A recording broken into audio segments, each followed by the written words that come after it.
একটু ধনেপাতা,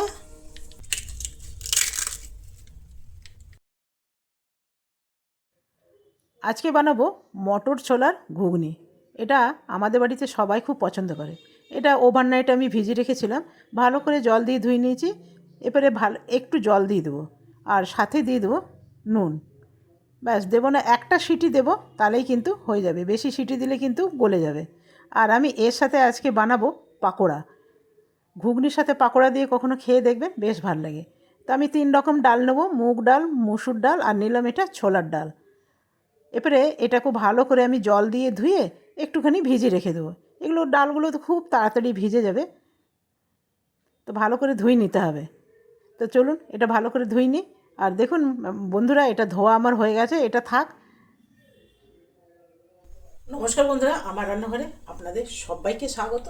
আজ আমার রান্নাঘরে বানানো হচ্ছে মটরের ঘুগনি। তো বন্ধুরা, মটরটা সেদ্ধ হয়ে গেছে, আর আমি একটু তেঁতুল ভিজিয়ে দিয়েছি। আর এর সাথে না কোনো রকম মশলা আমি দেবো না, উপর থেকে খালি ভাজা জিরের গুঁড়ো দেবো। তো চলুন এটা শুরু করি। এটার মধ্যে মশলা দিতে ভালো লাগবে না। আর ডালগুলো ভিজেছিলাম না, ডালগুলো আমি একটু পিষে নেবো, বানাবো পাকোড়া, পাকোড়া ঘুগনি। তো উপর থেকে দই দিতে পারেন, তবে আমার গলাটা বিশেষ ভালো নেই বলে দই দিলাম না, তেঁতুলটা অল্প দেবো আর কি, গার্নিশিংয়ের জন্য। একটু গোটা জিরে আমি রোস্ট করে নেব, সাথে দিয়ে দেবো চিলি ফ্লেক্স। চিলি ফ্লেক্স বদলে কিন্তু আপনারা লাল লঙ্কাও দিতে পারেন। এটা আমার ভাজা হয়ে গেছে। এরপরে এর মধ্যে নিয়ে নেবো, একটু গুঁড়ো গুঁড়ো করে নেব। এখানে নিয়ে নিয়েছি 3খানা সেদ্ধ আলু। আমি এখানে এবারে ঘুগনিটা দিয়ে দিলাম। এখানে কোনো রকম মশলা দেব না, আমি একদম উপর থেকে যা মশলা দেবার দেবো। এখানে তো নুন দিয়ে সেদ্ধ করেছিলাম, সেই জন্য দিয়ে দিলাম হলুদ, আর দিয়ে দিলাম একটু লঙ্কার গুঁড়ো। আর এই জিরেটা আমি একটু ভালো করে গুঁড়ো করে নিলাম। আর যে সেদ্ধ 3টে আলু আছে সেটাও দিয়ে দেবো, তবে আপনারাও দেবেন এমনি সেদ্ধ আলু, ভীষণ ভালো লাগে। তো আলুগুলো বেশ শক্ত হয়ে গেছে, নতুন আলু না, সেদ্ধ হবার পর শক্ত হয়ে যায়। তা আমি এখানে 3খানাই বেশ ছোট ছোট সাইজের নিলাম। আর যে জিরেটা আমি গুঁড়ো করলাম সেটাও এখানে দিয়ে দিলাম। এরপরে ডালগুলো আমি পিষে নেব, তবে সব ডালটা আমি দেবো না, যতটা লাগে ততটাই দেব।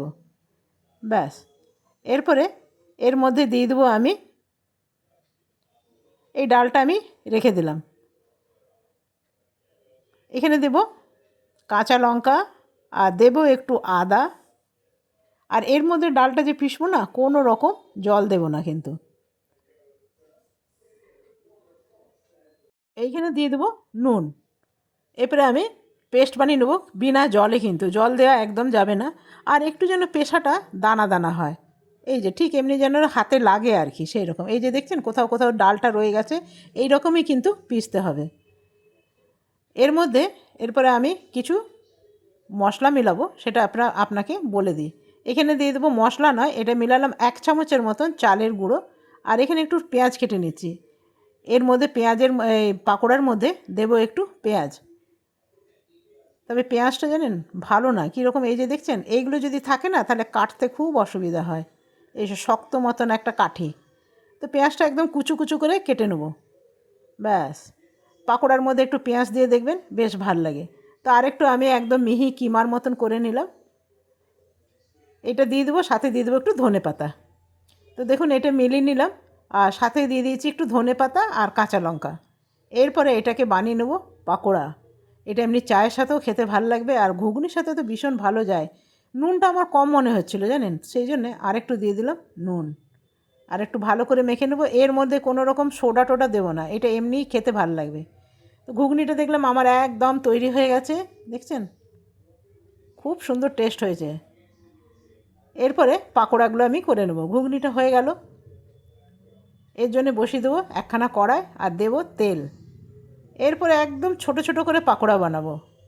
আর এই পাকোড়াগুলো চালের গুঁড়ো দিয়েছি না, যার জন্যে চায়ের সাথে খেতে দারুণ লাগবে, একদম ক্রিস্পি ক্রিস্পি হবে, আর খেতেও ভালো লাগবে। ব্যাস, আর দেবো না। এরপরে এগুলোকে উল্টে দেবো। তবে 3 রকম ডাল আছে তো, খেতে কিন্তু ভালোই লাগবে। আমার তো বেশ ভালো লাগে চায়ের সাথে। মাঝে মধ্যে দেখবেন এই রকম করে যদি ডাল ভিজিয়ে দেন, আর অল্প অল্প স্বল্প যদি আপনারা চায়ের সাথে ভেজে খান, তো ভাল লাগবে।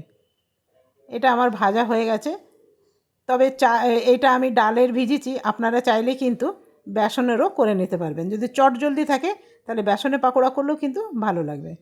এরপরে আমি এটা সাজিয়ে নেব প্লেটটা। প্লেটের মধ্যে নিয়ে নিলাম ঘুগনি আর আছে পাকোড়া।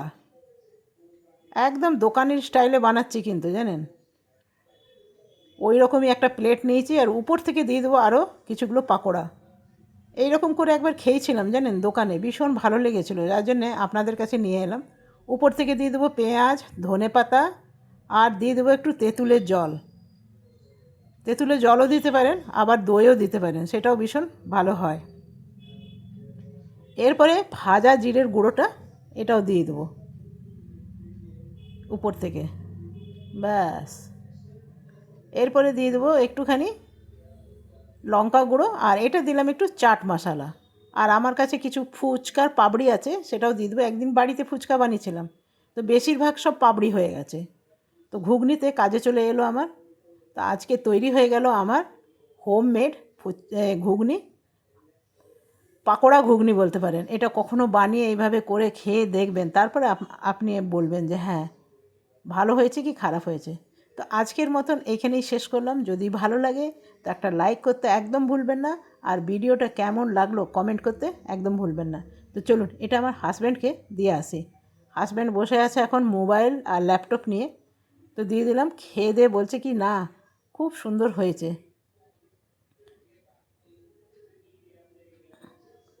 তো চলুন এদের কাছ থেকে ভালো খারাপ কিছু আপনি শুনতে পাবেন না, চুপচাপ খাচ্ছে মানে জানবেন ঠিক হয়েছে। আজকের মতন এখানে শেষ করলাম, বাই বাই।